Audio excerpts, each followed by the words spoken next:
మిథున రాశి వారికి ఈ వారంలో అనుకున్న పనులన్నీ సకాలంలో పూర్తయ్యే సూచనలు ఉన్నాయా అండి?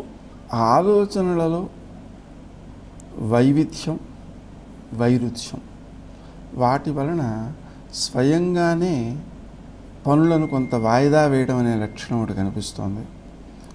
మాట్లాడే తీరులో కొన్నిసార్లు గాంభీర్యం, కొన్నిసార్లు కాఠిన్యం, కొన్నిసార్లు ఎదుటివారిని బతిమాలడం, ఈ రకమైనటువంటి ధోరణుల వలన మనం ఆ మాట విలువను తగ్గించుకునే అవకాశాలు ఉన్నాయి. అందువలన వీలైనంత వరకు తక్కువగా మాట్లాడుతూ జపానికి ఎక్కువ ప్రాధాన్యం ఇస్తూ ఎదుటి వ్యక్తికి ఏమాత్రం కష్టం కలగకుండా వ్యవహరించడం తప్పనిసరి.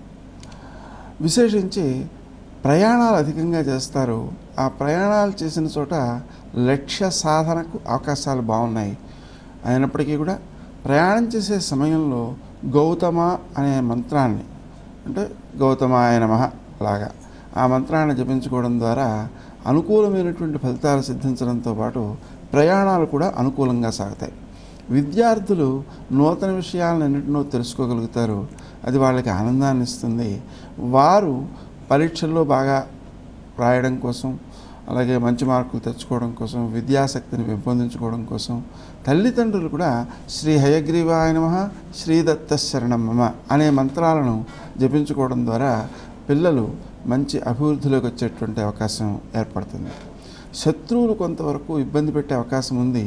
కానీ ఆ పనులలో వాళ్ళకి ఆలస్యాలు రావడం, విఘ్నాలు కలగడం మొదలైన వాటి వల్ల మీ దాకా అపకారం రాకుండా కాపాడబడతారు. వృత్తి స్థానంలో వైరాగ్యాన్ని పొందకుండా శ్రద్ధ పట్టి పనులను చేయడం చాలా అవసరం. ఖర్చు చేసేటప్పుడు మాత్రం సుందరమైన వస్తువులు, మనసును ఆకర్షించిన వస్తువులు, వాటి కోసం అవసరమైన దానికంటే ఎక్కువ ఖర్చు పెట్టేసేటువంటి ప్రమాదం ఉన్న దృష్ట్యా ఆత్మీయుల ద్వారా ఏ వస్తువునైతే మీరు కొనదలుచుకున్నారో ఆ కొనదలుచుకున్న వస్తువు యందు నైపుణ్యం కలిగినటువంటి ఆత్మీయులను దానికోసం నియోగించినట్లయితే మీ ధనం రక్షితమవుతుంది. ఈ రాశి వారు పఠించవలసిన స్తోత్రాలు ఏవండి? శ్రీ మహాగణపతి ధ్యానం చేయడం చాలా మంచిది. ఆలయ సందర్శన క్రమంలో ఏ దేవీ దేవతలను దర్శిస్తే మంచిదంటారు?